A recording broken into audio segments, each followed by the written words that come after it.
Assalamualaikum warahmatullahi wabarakatuh. Kita berjumpa di session akhir bulan Oktober tahun 2022. Em, saya ingatkan lagi untuk terus selalu mematuhi SOP dalam entry. Agar kenapa? Ya untuk kita tidak mempunyai rasa percaya diri yang kuat, agar tidak takut saat masuk dalam market seperti itu, karena kita sudah punya pegangan. Kuat tidaknya pegangan itu ya tergantung kita mau uh, menekuni atau tidak, itu tergantung kita gitu loh. Jadi uh, kembali ke diri kita masing-masing. Jangan sampai kita semakin kita ragu terhadap SOP, ya SOP itu semakin lemah gitu loh sebenarnya. hmm, Cukup mudah sebenarnya ya. Kalau kita mau trading yang santai, ya kita carilah setup yang time frame besar seperti H4, daily, weekly seperti itu. Nah, kuncinya kalau kita tentukan dulu intinya tuh. Tentukan time frame mana yang kita mau analisa. Nanti kita baru menemukan zone entry, baru menemukan konfirmasi gitu. Jangan kita bingung dulu, oh ini H1 momentum, oh M15 ada ekstrim, oh di H4 ada CSA. Ini jangan bingung dulu gitu loh. Tentukan. Jadi semua itu tidak salah, semua itu benar semua. Tapi menurut time frame masing-masing. Semua time frame punya bacaan sendiri-sendiri. Kalau kita mengikuti H1 ya berarti turun M15, M5. Jangan loncat ke H4 ke D1 gitu. Kalau kita acuan H4 ya, tapi berarti carinya H1 M15 gitu. Ayo gitu loh, kita lebih fokus lagi. Jangan jangan terlalu trading, jangan terlalu mengejar profit lah gitu. Pahami dulu cara masuk, pahami dulu resikonya. Karena kalau kita sudah paham resiko, kita sudah tahu resiko, kita masuk, profit akan mengikuti. Itu. Kita belajar tuh ya step by step gitu loh. Gak mungkin dari kelas 1 langsung ke SMA, itu nggak mungkin gitu loh. Jadi fokuslah dulu satu time frame, fokuslah cari setup satu time frame, momentum H4 contoh misalnya. Ada momentum H4, tunggu di area entry. Di area entry kita validkan, valid atau tidak. Nah, di area entry itu ada dua kemungkinan, valid atau tidak valid. Kalau valid kita masuk, kalau nggak valid ya kita tunggu lagi. Karena dia akan membuat arah baru. Begitulah seterusnya. Jadi kita fokusnya dulu ada momentum H4, tunggu re-entry. Setelah ada area re-entry kita kotakin, kita lihat turun H1, contoh seperti ini ya. Di H4 ada momentum, tunggu di area re-entry berarti kan. Di sini. Berarti kalau ada momentum buy di H4, zone buy terbaiknya di mana? Turun satu time frame, mid BB dan low BB adalah area buy terbaik, ya kan? Itu adalah area buy terbaik. Kalau tidak sampai sini gimana bang? Nggak apa-apa, kita boleh entry, kita boleh enggak, ya kan? Karena itu adalah kenapa buy terbaik, karena resikonya tuh kecil gitu loh. Kalau dia tidak bisa menembus mid BB, ya itulah buy yang terbaik juga gitu loh. Tapi kita ragu kan, nanti takutnya tambah tembus gini, nanti kita buy di sini, dia nanti malah tembus ke sini. Gak apa-apa, itu adalah zone zone buy, masih zone buy, jadi nggak masalah. Dia pun dia turun sampai mid BB dan low BB, pasanglah buy, masuklah buy, jangan ragu. Karena itu adalah buy terbaik gitu loh. Jangan sampai kita buynya masih di atas sini ya. Di atas MA apa? Masih di atas MA hack ini kita masih buy. Mati kita nanti. Jadi paling enggak minimal tuh mendekati mid BP. Kalau dia turun lagi membuat CSA sell, dia kan melewati mid BP dan low BP, tetap pasang buy. Kenapa ya? Kalau dia jadi momentum sell baru kita keluar buy. Jangan masuk buy lagi, kita keluar buy.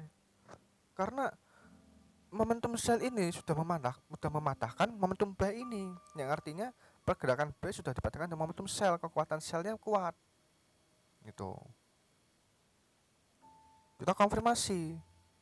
Yang 15 ada momentum enggak? Ada CSA enggak?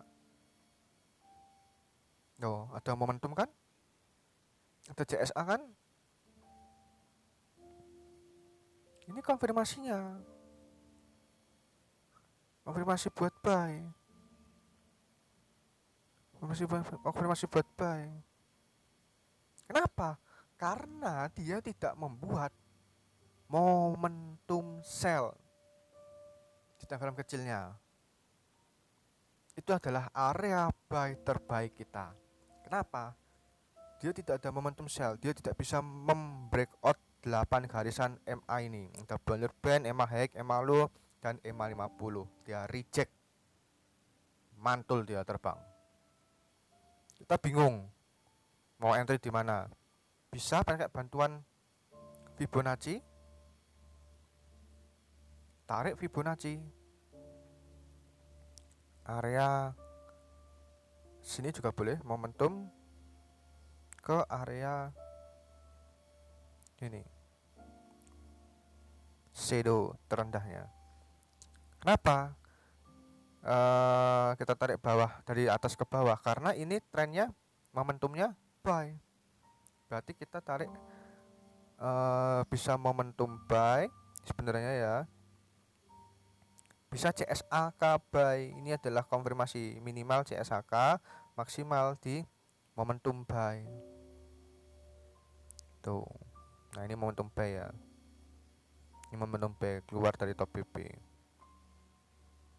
Garisnya di shadow rendah. Swing high dan swing low. Inilah kita entry terbaik kita. Gimana menggunakan membaca Fibonacci? Fibonacci itu sebenarnya juga support dan resisten basicnya. Tahu kan garis support dan resisten? Garis support misalnya tuh di sini di area breakout ini dia adalah resisten, ya kan? Di area MHV ini, garis MHV ini dia adalah support. Kalau dia membreakout garis resisten, yaitu di garis breakout,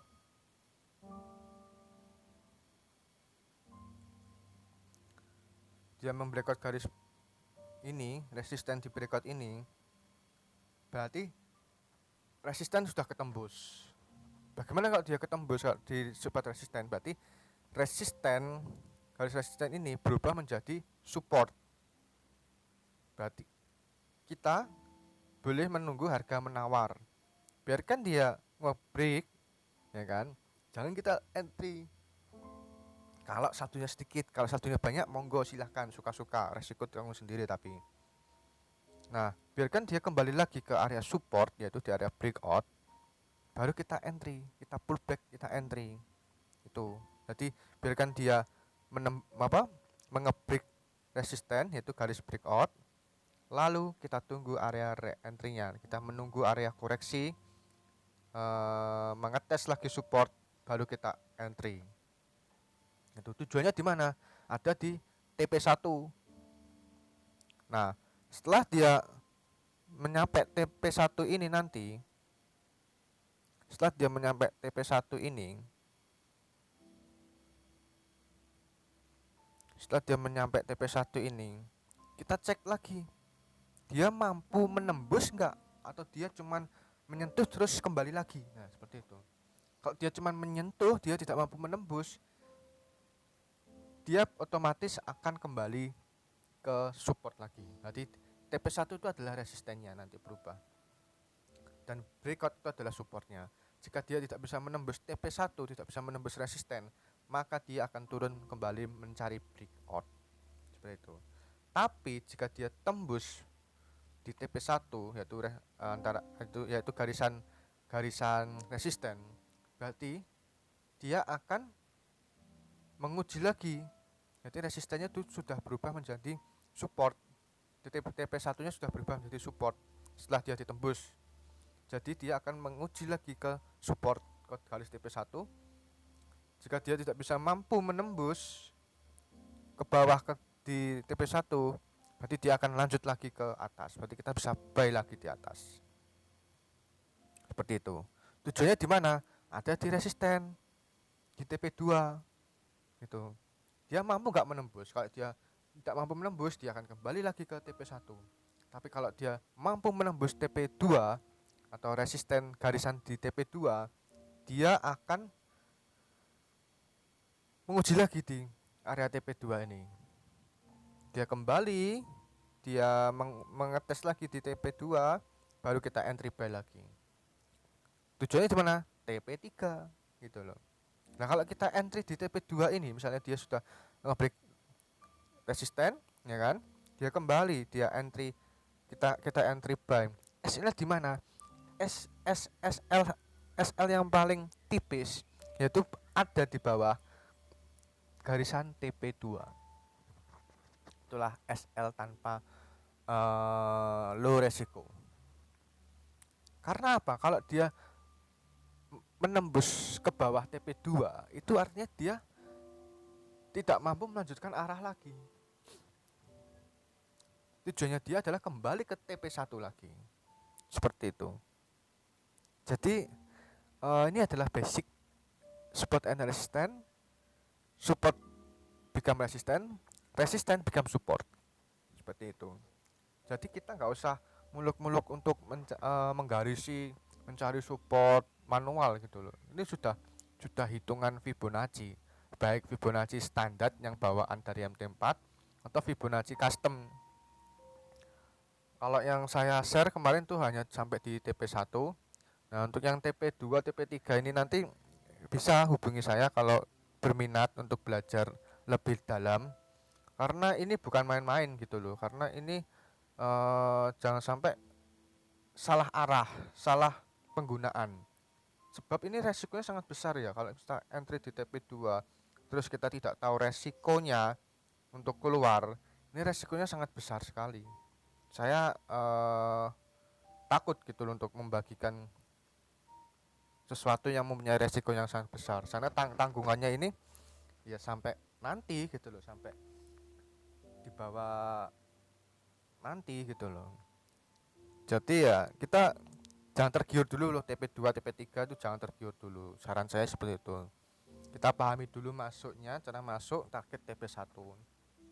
Kita belajar untuk masuk, kita batasi SL-nya, kita biarkan sampai TP1. Seperti itu. Lakukan itu berulang-ulang, insya Allah rasio perbandingan loss dan profit Anda itu mendekati profit gitu loh. Untuk BEP itu sudah BEP menurut saya kalau trading Anda mengikuti SOP selama 1 hari, selama sebulan, insya Allah ya tetap akumulasi profit gitu.